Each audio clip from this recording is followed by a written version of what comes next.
It's about 9 p.m. right now, and I am about to get it. All right, let's see what we got going on here. We got some rotisserie. I didn't make this, by the way. I was too lazy to make anything. Actually, I made this. We got some boiled eggs. We got a banana. We got a mango. We got some black cream cheese, garlic that just kind of crumbled apart. And you know what? I'm gonna start with that with a piece of carambola. If you take Lily's chocolate baking chips and you microwave them for 2 minutes, not 1, 2 minutes, it turns the whole thing into like a almost brownie consistency. I was trying to melt some Lily's dark chocolate chips, and I thought, oh, wait a minute, I think I burnt them. But no, it actually turned it into like this little brownie consistency. But if you microwave for about 1 minute, you get this consistency, like this little fancy looking thing, which I'm gonna try right now on this egg. And all I put on the egg this time was just salt and some of the melted Lily's dark chocolate baking cocoa chips, 55%. Not bad. It's different. I'm gonna dip this in some ghee. All right, I got another egg. This time I'm gonna dip it in maple syrup. I'm curious. That is delicious, man. No! Oh, I just had a piece of star fruit fall on the ground. Oh well. Man, I just had a piece of peanut butter with a piece of, this is like a type of orange I've never heard of before. We got the peanut butter, that type of orange I've never had before, with some of the maple cocoa mix that I made, and that is so bomb. All right, so I'm gonna try some of the black garlic cream cheese with a piece of date, with some of this, what do you call that thing? That brownie cocoa accidental 2-minute microwave setup with a piece of this little orange thing, the Tangelo, I think it's called. Piece of date, let's see it. It's pretty good. Right now, as I'm eating this, I'll be completely honest with you. What I am doing, this is just so cool to me. I don't know about you, but like, I've lost more than 100 pounds at this point more than 3 times in my life. I think when I was younger, more like grade school, somewhere around maybe the 10th grade or between 10th and the like senior year of my high school. Around that time, I think I had weighed, I don't know, maybe 280 pounds at one point. And I lost a lot of weight. I lost 100 pounds in the past.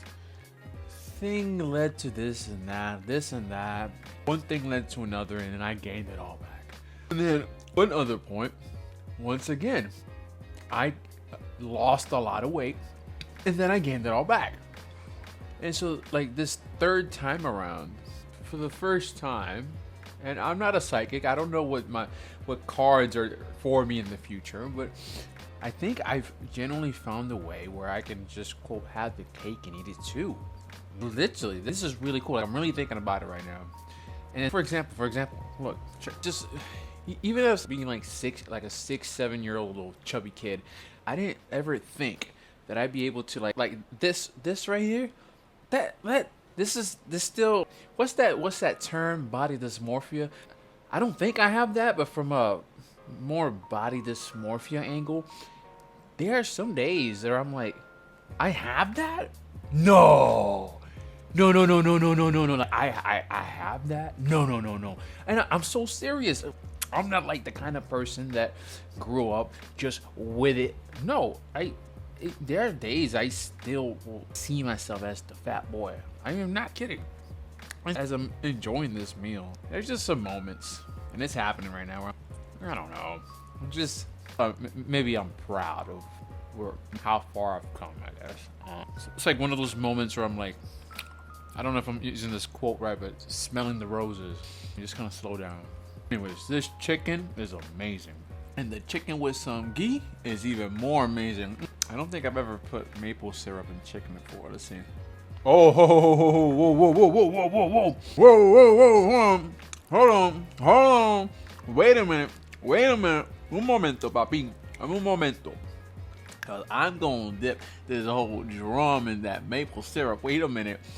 And I've never put like melted chocolate on a chicken. No, not only do I got some melted chocolate on the chicken, right?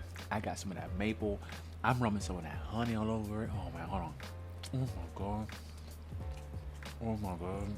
I've never dipped chicken in coconut oil. Let's see how that goes. Let's see. Oh wow. Wait a minute. I'm gonna do like a triple attack here. I'm gonna do like a triple attack. Hold on. I'm gonna do some coconut oil and some ghee. All right, and some maple. Oh my god. Oh, look at that. Hold on. Oh my god. Yum. Yum. Oh my god, it's so good. I gotta do that again. Off to the side, I got some salt. What I'm gonna do now, right? Coconut oil, ghee, maple syrup, and I'm gonna dip it in some salt. Let's see. Oh my god, that is good. Oh man, I forgot something, but I'm doing it live. I knew I was forgetting something. All right, I'm going to be adding this total of grammage to my list. That's going to be 120 grams of macarons. And you know what? Let's see. I'm going to see how much I can pretty it up here on the fly. Let's see. Put some 3 on that. All right. I'm going to get it all tonight. Maybe I won't fit. And there you go. That's good enough for me. That's good enough. And you know what? I got a piece of jerky in my hand right now. I'm going to dip in some maple. I got a teriyaki jerky that I'm dipping in maple syrup and coconut oil. Oh my god. Bro, that's delicious. I'm going to see what a piece of chicken dipped in maple syrup with a macaron tastes. Oh my god. In the past, when I've lost a lot of weight, I've tried, I'm a vegan, right? I've tried just simple caloric restriction. I've been on carnivore before. I've been on, I'm gonna eat like these baby ass portion meals and hopefully live to see another day. And during all of those other times, I felt like I had to actually try to keep off the weight. This is the first time in my life that it doesn't feel like I have to try to keep the weight off. I mean that. It is truly one of the most unique things I've ever experienced in my entire life. Every other time in the past that I've lost a lot of weight, it felt like I had to try to keep it off.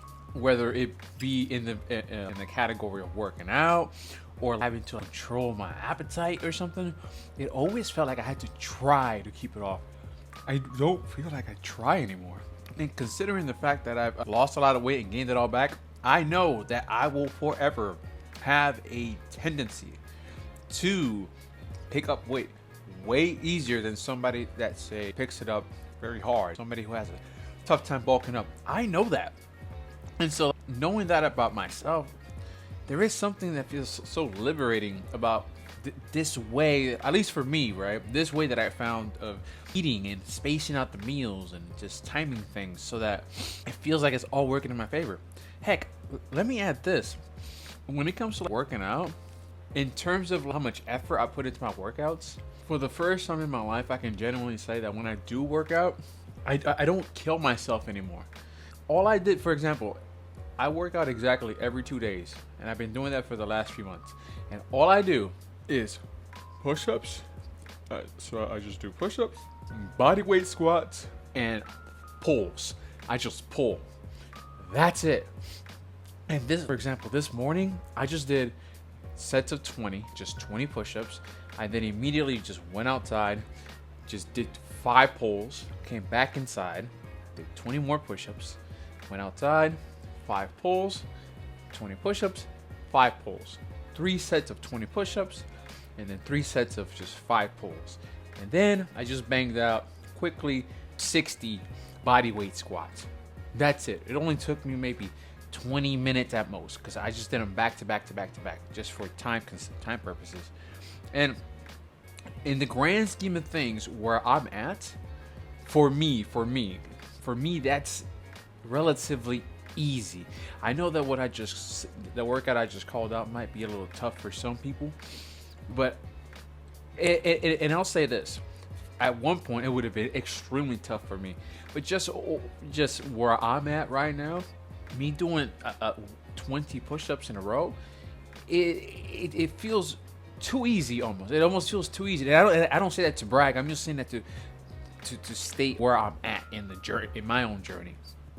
In my own journey, the way that I'm working out right now is such that it feels easy.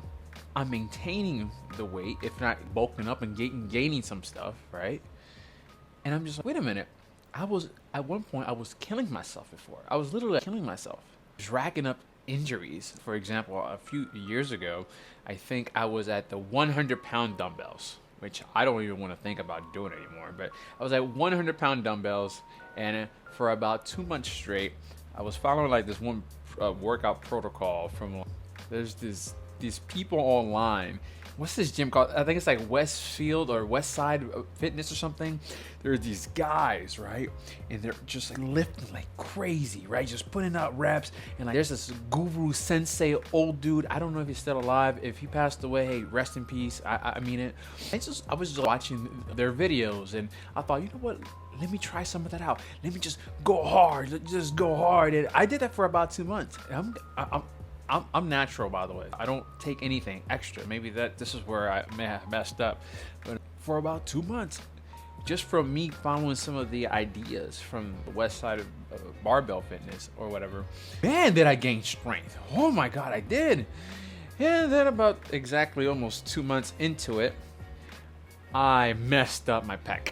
I still remember that day. I was 100-pound dumbbells. And then all of a sudden, as I'm coming down, I just felt this burn right here, and that was the rest is history. But anyways, at that stage, I remember that was like during my second weight loss, and I was trying to keep off the weight. I felt like I was trying, and now I don't. I don't know. I almost feel like my current way of living, it's maybe, I don't know, it almost feels like maybe the way that I live right now, maybe, I'm gonna make a statement here. Here's a claim, here's a bold claim. Maybe I'm eating the way that I would have ate should I have been born a couple 100,000 years ago in the hunter-gatherer stage or whatever. It almost feels like it. I don't know. AKA, in other words, what I'm trying to say, maybe I just found the way that my body was meant to eat. Right, space it out every few days, because it's not like there was refrigerators back then at the hunter-gatherer. You ate whenever you found food. That makes sense, right? You only ate when you found food, and if that meant you didn't eat for a day or two, or 3 or 4 or 5, that means that you didn't eat for a day or 2 or 3 or 5 until you found food. Something about me kind of simulating what I believe to be a more hunter-gatherer way of living. It's awesome. It takes some getting used to. I'm not gonna lie. It takes some getting used to. It's a little different, but I feel pretty good. I will say, if I have indeed found like a modern way of implementing some kind of a hunter and gatherer type of eating, this is really cool because this is like hunter and gatherer 2.0, right? It's not like I gotta go out there and actually hunt for some food, right? And it's not like I gotta just eat some plain chicken, right? I can just actually have all these things here. That's number one. That's kind of cool. And not number 2, but I'm gonna go into a different topic real quick. This is one that's been lingering on my mind for a while. Growing up, and I have a feeling you have probably heard of something like along these lines yourself. I could be wrong. You correct me if I'm wrong. Please let me know. But growing up and most of my life, and even now, there was this one idea, this saying, this concept of live like there's no tomorrow. Live in today. Don't live in the past. Don't drag the cross or whatever. It's something along those lines. Different societies and philosophies have different ways of describing this one idea, right? I always thought it sounded pretty good, but it just sounded very abstract. It didn't make any sense to me. I'm like, live in the present, right? Sure. Like, how do you do that? We hear about it, and I'm like, oh, it sounds like this is some kind of prescription to that helps people in mentally in lots of ways, but how do you do that? How do you live in the quote right now and not worry about some bill that's coming up? How do you do that, right?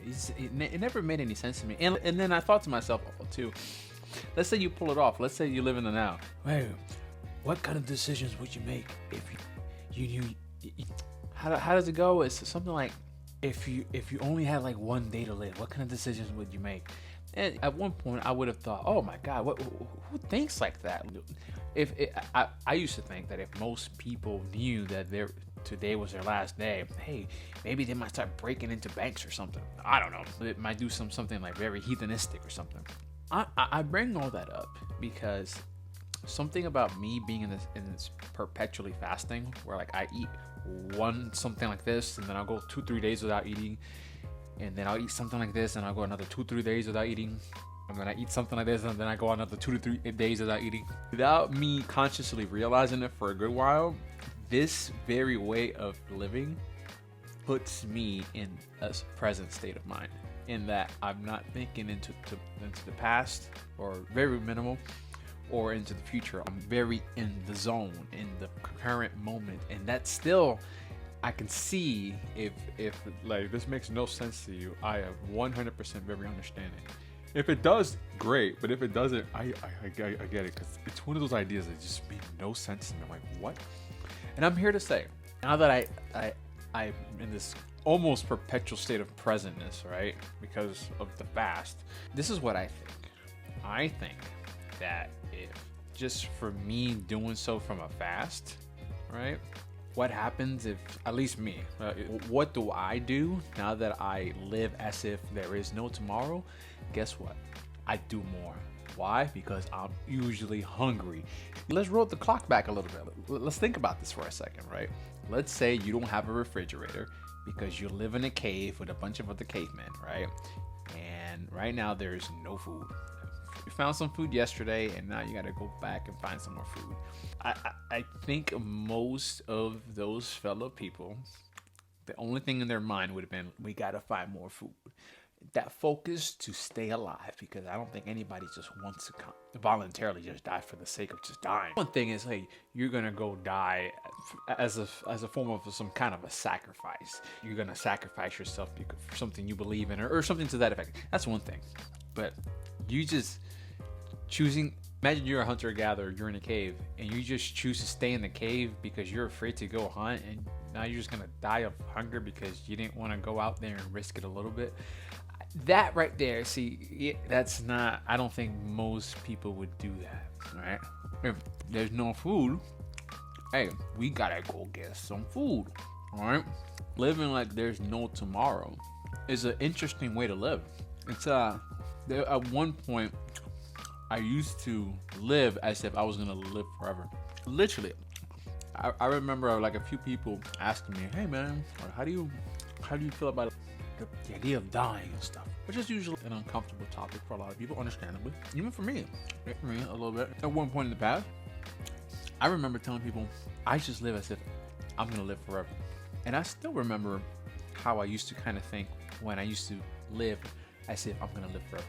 I would usually be more preoccupied with what was gonna happen, with whatever I thought was gonna happen the next day, or preoccupied with whatever I thought should not have happened before, or preoccupied with whatever somebody told me or something.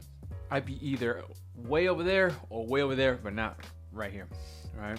Something about just simply subjecting myself, right, to, hey, there's no food, you better do something. That thinking out there and thinking way back there, it almost disappears. And now I'm here. And then perpetually experiencing this. Wait a minute, this is cool. Because let's think about it logically, right? Even if somebody's always thinking in the future or in the past, right? Worried about what's going to happen tomorrow, or annoyed or pissed off about what happened yesterday or whatever, we technically don't ever know what's going to happen the next day. We really don't. It feels like there's going to be a next day. It feels that way, but we don't know that. We don't know that. At one point, when I used to live as if I was going to live forever, I knew that logically. I knew that. But in some way, I was still living as if I was going to live forever. But now, something about perpetually fasting, it just changed my way of thinking just enough where I'm like, wait a minute, I actually don't know. Not only I actually don't know, but it's like, oh my God, I'm embracing it as a real possibility that I might go to sleep and not actually wake up. And in doing so, that almost shifts what kind of decisions and what kind of things I prioritize and stuff. And I will say this, of the decisions that I prioritize and I think through, going to rob a bank is not one of them. With everything that I just said out the way, if you have heard of this concept of live in the present, live like there's no tomorrow, and you think that's a great idea, but it doesn't make any logical sense to you, or it sounds pretty, but it just sounds abstract, and you're curious as to what that might even feel like, but don't know how to go about it because, once again, it sounds like maybe too abstract or something. The one solution that I have right now, here we go, free.com. Hear it out. Ready? Try fasting. And when I say try fasting, I'm not talking about, hey, just do it one time and be done. No. I'm talking over time, slowly. It doesn't have to be cold turkey, but over time, see if you can turn it into a lifestyle where you are perpetually fasting, and see if maybe that does the trick for you. It has for me, basically. I will add one more thing. There have been some periods, even on this fasting journey, that I'll go on a phase where I'll start to eat at a more, quote, normal interval. What does that mean? Not how I'm eating right now. Right now I'm eating once every 2 to 3 days. What I mean by more normal interval, I mean going back to eating 2 to 3 times a day. I've done it where for about a week or two, I'll eat it 2 to 3 times a day. Something about doing that, it starts to almost undo some of that mental progress, that mental state of mind of being in the present. It starts to undo it. It starts to reverse it a bit. And I start to go back to thinking and worrying into the future, worrying into the past.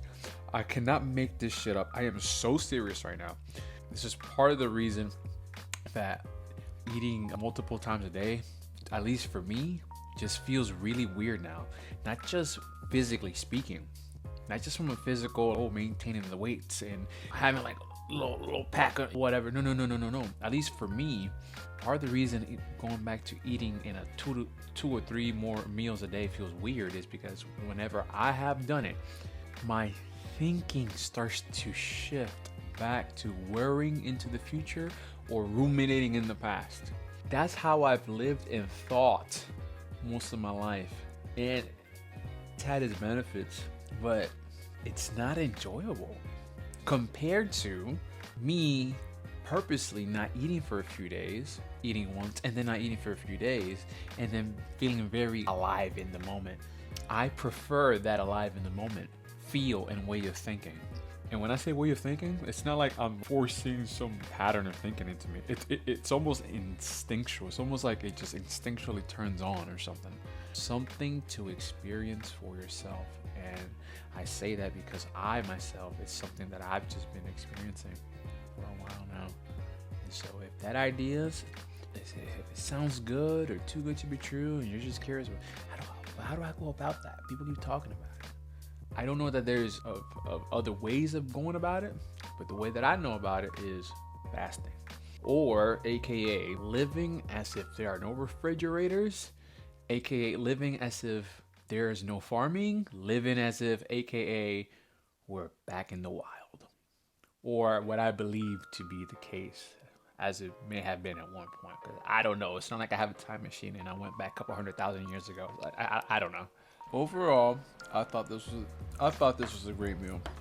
I am going to pause here, not because I'm physically stretched out or full, but more I think I had a little bit too many of the things that are more sweet flavored over a more, I don't know, chicken, that type of deal. I am plenty satisfied right now.